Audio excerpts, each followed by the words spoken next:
uma revisão dos sólidos geométricos que nós aprendemos, né? Então, páginas 178 e 179. Sólidos geométricos, que é a página do que eu aprendi. Olha só, uma simples revisão para nós relembrarmos o conteúdo do sólido geométrico. Ou seja, os prismas e as pirâmides que vocês já montaram, já retiraram do material complementar ela plana, né? Na planificação, e montaram todas elas com as faces, as arestas e os vértices, ok? Então vamos lá. Na página 178 temos umas lacunas aqui para nós completarmos. Vamos completar? Complete as frases a seguir com o que você aprendeu nessa unidade. Então vamos lá? Eu coloquei aqui só as lacunas, tá bom? Para vocês têm aí tudo escrito no livro. Então vamos lá. Algumas unidades de medida de massa são, massa, lembrar, peso. Então, miligrama, né? Miligrama.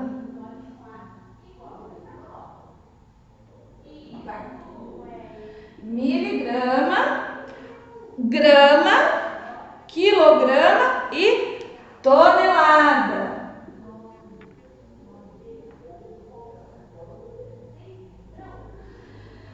Algumas unidades de capacidade, né, são, lembra do mililitro? Mililitro.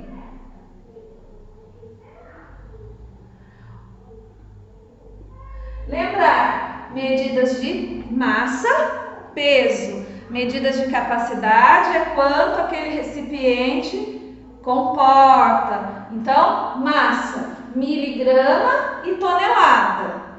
E medidas de capacidade, mililitro, ok? Então, nós relembramos aí esse assunto.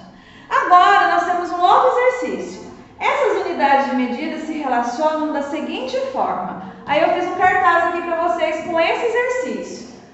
1000 mg é igual a 1 grama.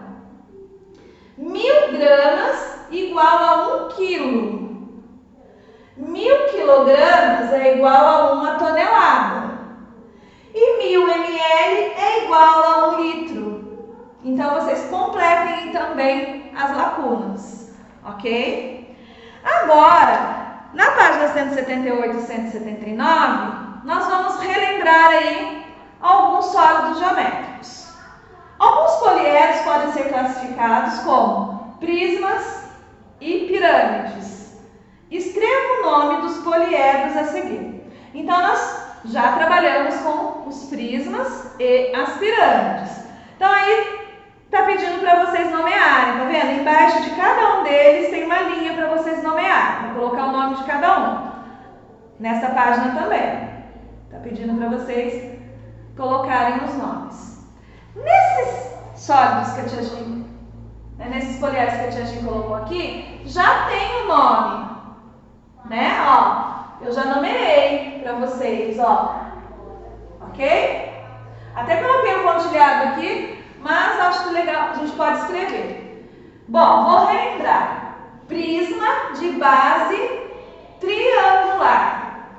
Lembrar que o prisma, ele tem duas bases. Nesse caso, esse prisma, vocês observam que ele tem as duas bases iguais. Tanto a superior como a inferior, né? Então, esse aqui é um prisma de base triangular, ou seja, é um triângulo a base dele.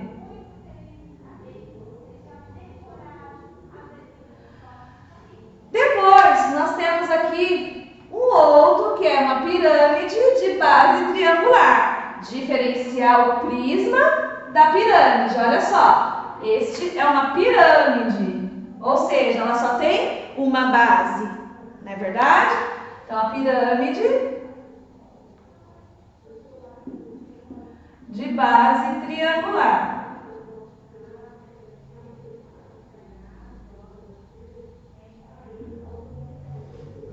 Agora, pirâmide Pirâmide de base pentagonal. Pentagonal porque ela tem 5 faces, né? Aqui ela tem 5 faces. Então é pirâmide de base pentagonal. Lembrar sempre que o penta são 5. 5 lados. Agora nós vamos falar também do prisma de base pentagonal. E eu gostaria que vocês observassem as diferenças, né? Dos prismas e das pirâmides. Então aqui, prisma de base pentagonal.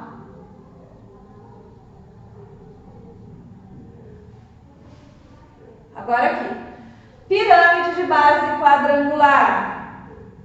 Ou seja, essa pirâmide, a base dela é quadrangular, né? Pirâmide, ou seja, ela é retangular.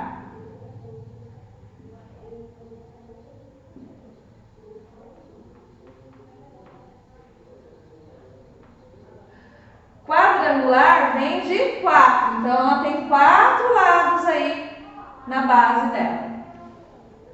Prisma de base quadrangular, mesma coisa, olha só. Prisma tem 2 bases.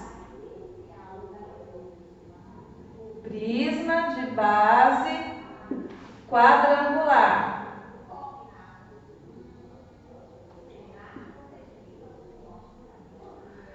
Agora, pirâmide de base hexagonal. Porque ela tem, na base dela, 6 lados, né?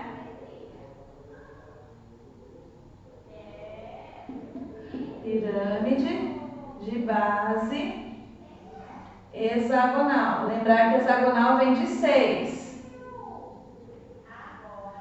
Agora, também o prisma de base hexagonal. Vou abaixar aqui. Prisma de base hexagonal. Certo, quarto ano? Só para a gente relembrar um pouquinho tudo que nós aprendemos aí nessa unidade. Ok? Observem a diferença entre prisma e pirâmide. Certo? Agora, eu gostaria que vocês entendessem a tarefa. Nós vamos fazer a tarefa na página 231 a 233. Lembra aquela parte do final do livro que nós fazemos algumas atividades de revisão? Então, nós vamos fazer essa revisão, que é uma revisão da unidade 4, que envolve a adição, ok? Então, vamos lá na página 231. 231. Aqui. Olha só. Nessa página, vocês vão resolver algumas situações problema, adicionando e subtraindo com as brincadeiras tradicionais do nosso país. Então, vocês vão trabalhar com adição e subtração. Número 1. Escreva o máximo de adições com resultado igual a 100 que conseguir, usando 2 ou 3 números, entre os que estão apresentados no quadro a seguir. Tem vários números aqui. Vocês podem pegar 2 para a soma, para a adição, dar o resultado 100, ou pegar 3 para que a soma também, o resultado seja 100. Ok? Então, vocês podem armar a continha aqui, nessas linhas mesmo, tá bom? Então, você vai escrever o máximo que você conseguir. Eu queria mais de 5, tá bom? Mais de 5 contas aí com o resultado 100. Compare suas respostas com de um colega. Vocês tiveram as mesmas respostas? Então, nesse caso aqui, nós não vamos poder comparar com um amigo, né? Porque nós não estamos. Daí, na aula remota, a gente pode comparar essas diferenças do resultado, tá bom? Ou seja, pode ser que um aluno pegue um número, mas outro que o resultado seja 100, e você pegue outro número diferente dele, para nós avaliarmos que, independente do número, o resultado, né, a soma desse número o resultado seja 100. Exercício 2. Lúcia é professora e quando o ano letivo termina, ela costuma guardar em caixas os materiais escolares que sobraram. Então, ó lá, lapiseiras, 113 lápis e assim por diante. Então, vamos ver as questões. A. Qual é o total dos materiais que ela armazenou aí em caixas? B. Quantas borrachas há mais que as lapiseiras? C. Quantas borrachas há mais do que apontadores? Então, é só vocês analisarem aqui e eu gostaria que vocês deixassem aí a conta, ou seja, o processo que vocês chegaram ao resultado, tá bom? O cálculo que vocês fizeram. Exercício 3. Maurício saiu de São Paulo e foi para Santos. Observe o número que marca no painel do carro. Quantos quilômetros foram percorridos antes dele sair de São Paulo? Então, antes dele sair, o painel do carro, quando ele estava lá na garagem da casa dele com o carro, marcava aí 24.835 quilômetros. Quando ele chegou em Santos, marcava 24.910 quilômetros. Aí a pergunta, olha só, qual foi a distância percorrida de São Paulo a Santos? Então, tinha esse número e depois ficou esse. Quantos quilômetros ele andou, né, depois que ele saiu de São Paulo, ok? E são só esses 3 exercícios que vocês vão desenvolver na página 231 e 233. Essa tarefa de hoje nós vamos corrigir na aula remota de sexta-feira, dia 10, ok? Hoje é quarta-feira, né? Então nós vamos corrigir na aula remota de sexta-feira, no dia 10, tá ok? Já tá tudo marcadinho na Agenda Edu para vocês. Tá bom, quarto ano? Espero que vocês tenham entendido. Tchau, tchau. Beijo, beijo.